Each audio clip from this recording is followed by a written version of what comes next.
What's up, everybody? David Rubin Fishing here. You guys already know. Top 5 baits of June. Let's get into it. Okay, so first and foremost, it's very important to understand what's happening this time of year. June, it starts to get hot. We know this. And of course, you have a lot of fish that are pulling out deep, but you also have a lot of fish that are going up shallow. So what's happening is the fish that are splitting are targeting two different bait fish. The fish that are going up shallow are following the brim, the bluegill, whatever you want to call them, and they're going to attack on the bluegill beds, and that's primarily what they're feeding shallow. So when you're fishing shallow, you really kind of want to orchestrate towards black and blues, purples, your bluegill colors, so to speak. The fish that are offshore, that are going deep to deep water, they're following shad. They're chasing the shad that are out on the points, on the deep rock piles, the brush piles, the river channels, stuff like that. Now, most importantly, I will say, if you're fishing shallow, you make sure that you are targeting the darkest shadows along the bank that you can find, whether it's underneath a dock or way up underneath a laydown or an overhanging tree off the shore, way up in there, where the shoreline kind of cuts back up, and you can skip the lure up in there. But the darkest shadows you can find in the summertime is going to be your key if you're going to try and fish shallow. Now, you can have a good bag fishing shallow. Obviously, you can have a good bag fishing deep as well. But I think a lot of us get wrapped up into this like, oh, it's summertime, we have to go deep. You don't have to. I prefer to fish shallow. I like fishing shallow. Just been that way for as long as I've been fishing. Now, I have learned to fish deep. It's something that I've picked up. It's a very important asset if you're a tournament angler. But either way, let's get into this. First and foremost, I'm going to throw a buzzbait first thing in the morning. It covers a lot of water. You can throw it pretty well anywhere. You can fish it kind of out deep and call fish up from the bottom to come get it. You can throw it up shallow. You can really target the brim beds with this.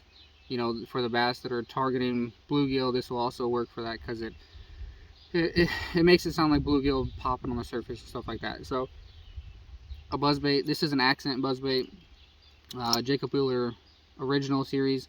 I don't fish skirts on any of my buzzbaits, only soft plastics. Usually I'm throwing something like a Zoom horny toad or maybe a fluke. You can also throw like a crawl on the back, like a Strike King rage crawl or something like that. The Bass Reaper coffin crawl, things like that. This is 12-pound fluorocarbon, I believe. I throw it on a 7.3 medium heavy, only so if I throw it up shallow and they wrap me up in some trees, I have enough backbone to really get them fish out. 7-speed reel, just fast enough to keep it on the surface, but it's not too fast, so I can actually slow down and kind of change the sound of the blade in the water if I really wanted to.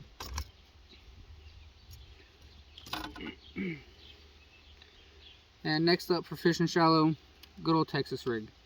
This is a Bass Reaper coffin crawl on a 3/0 Vector Hooks Mayhem flipping hook.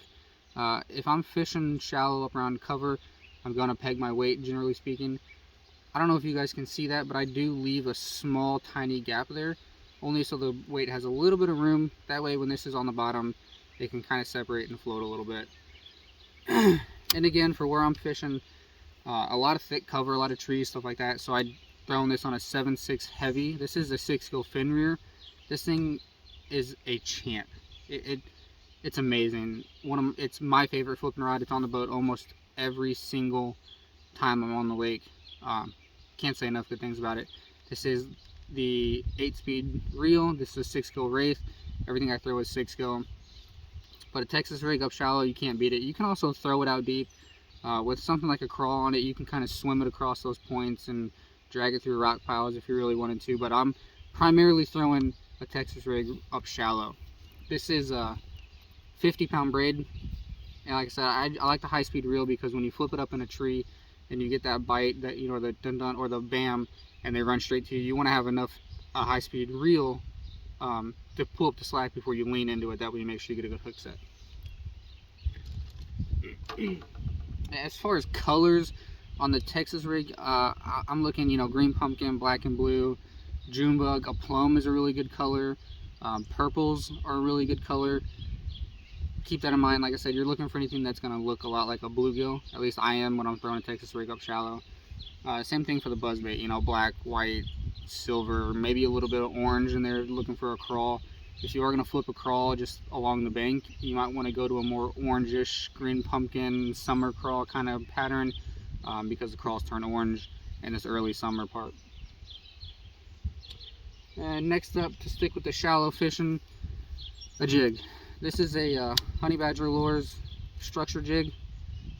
Brown, black, black and blue, brown and orange again for the crawls. As far as crawl trailers, again, crawl trailers, sorry. As far as jig trailers, anything like a crawl, maybe a chunk. I don't like throwing chunks as much. They don't have as much action.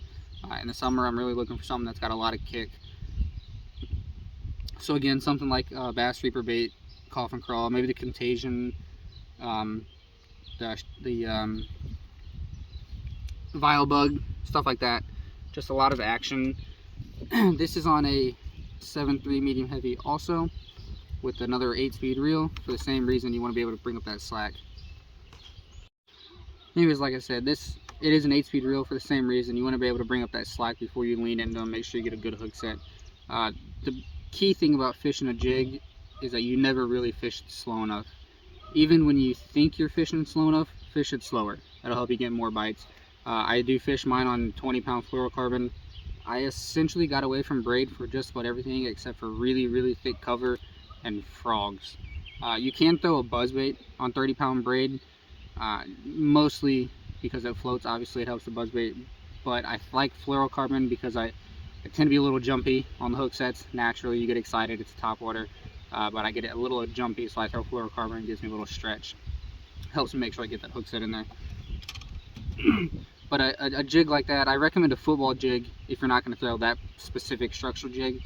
I like throwing the structure jig because I can throw it shallow, I can throw it deep on the brush piles, the rock piles, the points, stuff like that, and you know, drag it real slow, hop it, yo-yo it.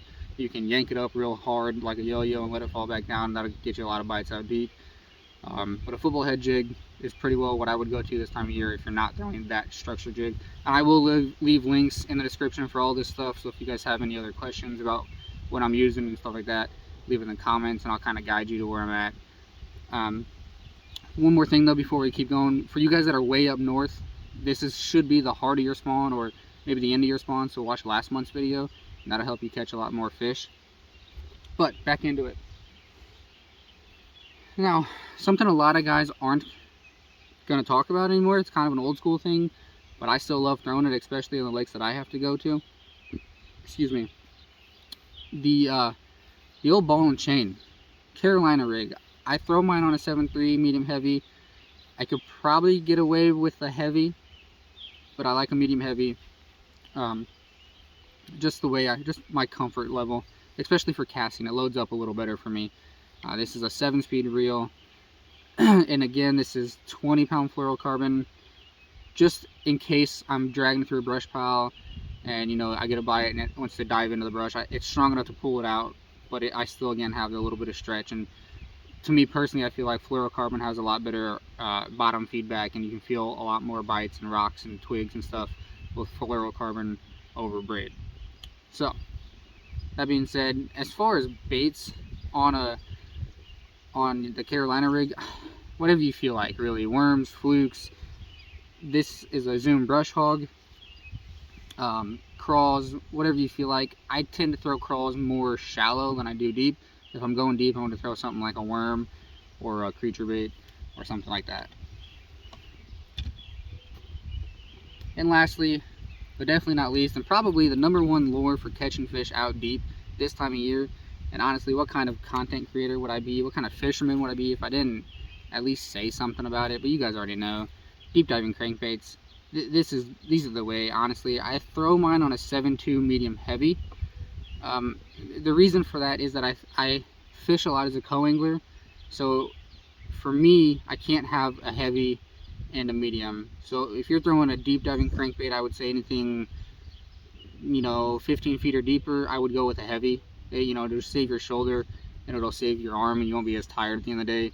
I throw mine on a 6-speed reel. Same thing, if you're going to fish primarily deep diving crankbaits all day long and you have the space for that one specific rod just for that, I would go for a 5-speed. It just makes it a lot easier. You get a lot more torque. That's really what you're looking for. Throw mine usually 12-pound fluorocarbon, 12 to 15, maybe 10 if you really need to get it a little deeper, but 12 is the perfect middle ground. As far as colors, you're targeting shad, so anything like your sexy shad from Strike King. This is a citrus shad, that blue back.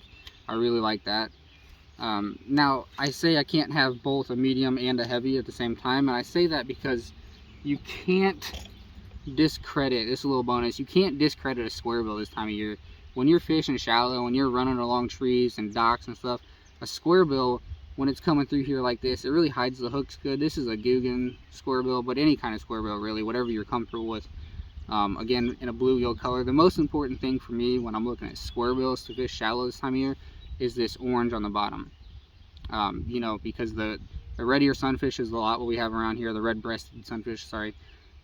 So the orange on the bottom really mimics a bluegill really well. So when this thing comes through and it bounces off a stick and deflects over and the bass are sitting there, it looks like a bluegill, they come in and eat it. Don't discredit a square bill this time of year, guys, to catch a lot of fish. And again, I throw that on the same medium heavy as my deep diving crankbait. The medium heavy does both of them okay, does neither one really well. That is a 6-gill cranking. It is a glass graphite rod, so you know, a little bit of combination of both. Got a lot of flexibility in the rod. It's absolutely amazing, and like I said, kind of a jack of both trades, but master of neither. If you guys have any other questions, or if these videos are helping you, okay, let's do this. If these videos are helping you, hit that like button and subscribe so I know they're helping you and you want to see more of this style video. I plan on doing more on the water videos once I get the GoPro fixed and stuff like that. If you guys have different baits that you're throwing in June that I didn't mention, leave that in the comments below. I'm always open to learning something, and I'm always open for more tips and tricks, and I appreciate you guys.